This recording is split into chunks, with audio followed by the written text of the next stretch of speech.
പലതരത്തിലുള്ള murder mystery stories ഉണ്ട്. ഒരു ഇൻവെസ്റ്റിഗേഷൻ വളരെ ആവേശം തോന്നുന്ന എൻഗേജിങ് ആയിട്ടുള്ള ഗ്രിപ്പിംഗ് ആയിട്ടുള്ള ഇൻവെസ്റ്റിഗേഷൻസ് ഉണ്ട്.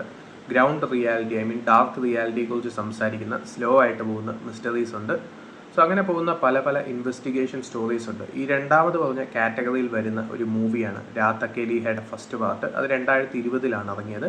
അതിനൊരു സെക്കൻഡ് പാർട്ട്, അതിൻ്റെ ഡയറക്റ്റ് കണ്ടിന്യൂവേഷൻ അല്ലെങ്കിൽ പോലും ആ ഒരു ക്യാരക്ടർ, പിന്നെ നവാസുദ്ദീൻ സിദ്ദിഖിയുടെ ആ ഒരു പോലീസ് ക്യാരക്ടർ പിന്നെയും ഒരു കേസ് അന്വേഷിക്കുന്നു. ആ ഒരു കേസ് അന്വേഷിക്കുന്ന ഒരു സാഹചര്യം വരുന്നത് വളരെ സ്ട്രെയിഞ്ച് ആയിട്ടുള്ള ഒരു സംഭവമാണ് ആദ്യം തന്നെ നടക്കുന്നത്.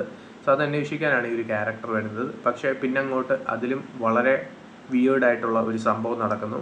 ഒരു കൂട്ടക്കൊല നടക്കുന്നു. അതും വളരെ പിടിപാടുള്ള ആളുകളുടെ ഒരു എസ്റ്റേറ്റിൽ വെച്ച് തന്നെ ഒരു കൊലപാതകം നടക്കുന്നു. സസ്പീഷൻ്റെ അണ്ടറിൽ ഒത്തിരി പേരുണ്ട്. ആഴം എന്ന് പറയുന്ന ഡ്രഗ്സ് യൂസ് ചെയ്യുന്ന ഒരാൾ, അതിൻ്റെ കൂടെ തന്നെ അവിടെയുള്ള രക്ഷപ്പെട്ട ബാക്കിയുള്ള ആളുകൾ, അങ്ങനെയുള്ള കുറേ പേരുടെ മുകളിൽ സസ്പീഷൻസ് ഉണ്ട് ഈ ഒരു ഓഫീസറിന്. സോ അങ്ങനെ പോകുമ്പോഴത്തേക്കും ആരാണ് ഈ കൊലപാതകം ചെയ്തത്, എന്തിനാണ് ചെയ്തത് എന്നുള്ളതൊക്കെയാണ് സിനിമ അവസാനം പറയുന്നത്. സോ ഇങ്ങനെയുള്ള മൂവീസിൽ അവസാനം അങ്ങനെയൊക്കെ തന്നെ ആയിരിക്കും. സോ ഈ മൂവിയുടെ ഒരു പ്രധാന പ്രശ്നം, സിനിമ ഒരു സ്ലോ ബേണിംഗ് ആണ്. കാരണം അങ്ങനെയുള്ള സ്റ്റോറീസ്, ഈ ഒരു മൂവി പറയാൻ ഉദ്ദേശിക്കുന്ന സ്റ്റോറി രാത് അക്കേലി ആണെങ്കിലും ഒരു സ്ലോ ബേണിംഗ് ആയിരുന്നു. സോ അങ്ങനെ പോകുന്ന ഒരു കഥയാണ് ഈ ഒരു മൂവിയുടേത്. ആ രീതിയിലാണ് സിനിമയുടെ കഥ പറഞ്ഞിരിക്കുന്നത്. സോ അത് ചിലർക്ക് ഒരു പ്രശ്നമായി തോന്നാം. സോ പിന്നെ അങ്ങോട്ട് നോക്കുകയാണെങ്കിൽ സിനിമയിൽ ആ ഒരു റിയാലിറ്റിയെക്കുറിച്ചും ആ ഒരു ഡാർക്ക് റിയാലിറ്റിയെക്കുറിച്ചും അങ്ങനെയുള്ള പല പല സംഭവങ്ങളെക്കുറിച്ച് പറയുന്നുണ്ട്.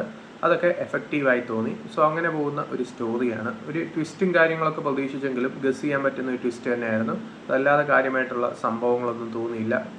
ഒരു സംഭവങ്ങളും കാര്യങ്ങളൊക്കെ സിനിമ പറയാൻ ഉദ്ദേശിച്ചിരിക്കുന്ന കഥ പറയാൻ ഉദ്ദേശിച്ചിരിക്കുന്ന രീതിയിൽ തന്നെ പറയുന്നത് സംവിധായകൻ വിജയിച്ചിട്ടുണ്ട്. പക്ഷെ അതെല്ലാം നോക്കുകയാണെങ്കിൽ ഒരു കൈൻഡ് ഓഫ് ഇൻവെസ്റ്റിഗേഷൻ എന്ന് പറയുമ്പോൾ നമ്മൾ പ്രതീക്ഷിക്കുന്ന സംഭവങ്ങളൊന്നുമില്ല. കാരണം ഇത് അങ്ങനെയുള്ള ഒരു ഗ്രൗണ്ടഡ് ആയിട്ടുള്ള ഇൻവെസ്റ്റിഗേഷനാണ്.